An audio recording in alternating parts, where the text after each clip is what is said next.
Social media पर ban के खिलाफ चल रहे आंदोलन के कारण नेपाल में हालात और जहां गंभीर नजर आ रहे हैं। खबर है कि प्रधानमंत्री ओली खाड़ी देश में शरण ले सकते हैं और इसके साथ ही इस बीच ओली ने शाम 6 बजे सर्वदलीय बैठक बुलाई है। हालात के मद्देनजर अब तक करीब आधा दर्जन मंत्रियों ने इस्तीफा दे दिया है और दूसरी तरफ प्रदर्शनकारियों ने आज पूर्व प्रधानमंत्री पुष्प कमल दहन प्रचंड और साथी शेर बहादुर देउवा कल गृह मंत्री के पद से इस्तीफा देने वाले हैं। रमेश लेखक संचार मंत्री पृथ्वी सब्बा गुरुंग के घर तोड़फोड़ और आगजनी भी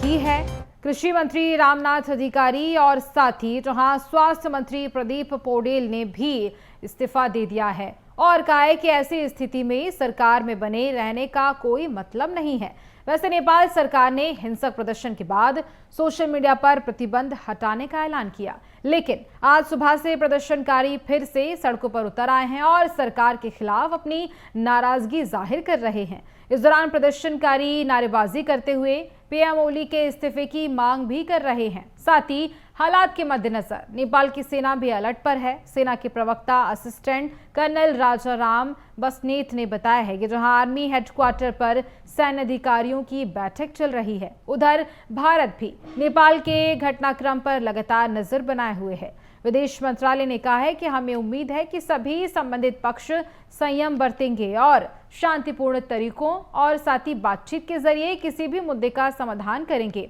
भारतीय नागरिकों को सलाह दी गई है कि वे सावधानी बरतें और जो दिशा निर्देश दिए जा रहे हैं उनका पालन भी करें। तो देखिए, जिस तरह से ये प्रदर्शन हो रहा है बड़े स्तर पर और इसी को लेकर एक तरफ जहां बैठक चल रही है तो वहीं दूसरी तरफ सरकार हटाए जाने की मांग की जा रही है। देखिए किस तरह से बड़े स्तर पर यह प्रदर्शन हो रहा है, दोनों तरफ से जहां लोग प्रदर्शन करते नजर आ रहे हैं। और देखिए इसी पर हम ज्यादा जानकारी लेंगे, सहयोगी ऋषभ राय हमारे साथ जुड़ रहे हैं और देखिए उनसे हम चर्चा करेंगे और जानने की कोशिश करेंगे कि किस तरह से ये पूरा माहौल इस तरह से भड़कता हुआ नजर आ रहा है। ऋषभ, बिल्कुल गुंजन, जिस तरीके से लगातार नेपाल में जो हालात बने हैं, फिलहाल राजनीतिक संकट गहराया हुआ है, लेकिन तमाम सवाल इससे देखने को मिले हैं कि जिस तरीके से सोशल मीडिया को बैन किया गया, चाहे इंस्टाग्राम हो, व्हाट्सएप हो, टेलीग्राम हो या तमाम जो प्लेटफॉर्म उन्होंने बैन किया गया, जो हालात बने, जो युवाओं का प्रदर्शन देखने को मिला, 19 मौतें हो जाती हैं। ऐसे में तमाम सवाल खड़े होते हैं कि सोशल मीडिया की प्रासंगिकता कितनी ज्यादा हो चुकी है कि इसको बैन करने के चलते किसी देश में इस तरह के हालात बन जाए कि राजनीतिक संकट गहरा गया। जैसा कि आपने पहले भी जिक्र किया कि तकरीबन आधा दर्जन मंत्री इस्तीफा दे चुके हैं। लगातार ये सिलसिला देखने को मिल रहा है और शाम को 6 बजे ये सर्वदलीय बैठक बुलाई गई है, पीएम ओली ने बैठक बुलाई है और इसको लेकर जो उनके सहयोगी दल है या गठबंधन की जो सरकार है, अब संकट ये भी है कि सरकार भी गिर सकती है, क्योंकि जो गठबंधन की सरकार है जिसमें नेपाली कांग्रेस है, यूएमएल है जो कि पीएम ओली की पार्टी है, नेपाली कांग्रेस ने कहा है कि प्रधानमंत्री अब इस्तीफा दें। तो इसको लेकर यह कहा जा रहा है कि जल्द ही इस तरह के हालात भी बन सकते हैं। हालांकि सर्वदलीय बैठक होने के बाद स्थिति साफ होगी, स्पष्ट होगी, लेकिन तमाम तरीके से सियासी संकट भी वहां पर गहराया हुआ है और व्यवस्थाओं को लेकर भी लगातार तमाम तरीके से प्रशासन पूरा मुस्तैद है, क्योंकि जो मंत्री हैं उनके घरों पर हमले हो रहे हैं। राष्ट्रपति हो, पूर्व प्रधानमंत्री हो, उनके घर पर जबरदस्त हमले देखने को मिले हैं। कहीं ना कहीं जो सबसे बड़ी वजह है जो सोशल मीडिया का जो उपयोग हम लगातार देख रहे हैं, सिर्फ नेपाल के लिए एक संदेश नहीं है बल्कि पूरी दुनिया के लिए संदेश है कि सोशल मीडिया किस तरीके से हावी हो चुका है और युवाओं में कितना इसका जुड़ाव है। अगर इसे बैन करने की कोई कोशिश करता है या एकदम से बैन कर दिया जाता है तो इसको लेकर जो दुष्प्रभाव जो देखने को मिल सकते हैं। गुंजन, बिल्कुल, और देखिए जिस तरह से ये माहौल नजर आ रहा है नेपाल में, लोग इस तरह से भड़कते हुए नजर आ रहे हैं, क्या लगता है ऋषभ कब तक ये माहौल देखने को मिल सकता है?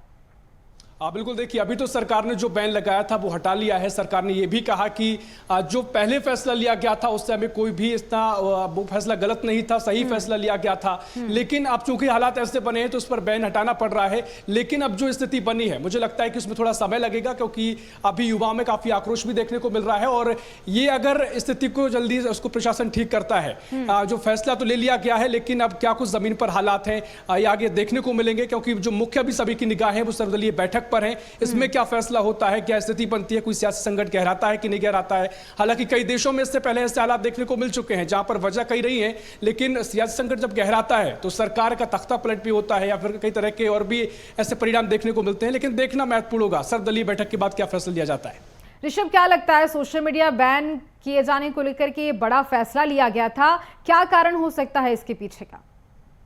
अब इसके पीछे तमाम कारण बताए जा रहे हैं। कई जो कहे कि ट्विटर से भी जो लगातार बातचीत सरकार की चल रही थी, इसको लेकर कई दांवपेच भी फंसे हुए थे। सरकार का भी अपना रुख है कि कहीं ना कहीं उनको लाभ नहीं मिल पा रहा है या कहीं उनकी नीतियों को लेकर उनकी सहमति नहीं बनी है, एक ये कारण है। और दूसरा, तमाम तरह के जो केसेस सामने आ रहे थे, सामाजिक बुराइयां, कुरीतियां निकल के सामने आ रही थी सोशल मीडिया के प्रभाव के चलते, सरकार ने एक ये भी कारण दिया है। लेकिन सोशल मीडिया बैन करना, मुझे लगता है कि एकदम से बैन कर देना, उसके दुष्परिणाम सामने है। एक जो फैसला है वो नेपाल के लिए घातक सिद्ध हुआ है। बिल्कुल, देखिए, और सोशल मीडिया एकदम से बैन कर देने को लेकर अगर बात की जाए तो कहीं ना कहीं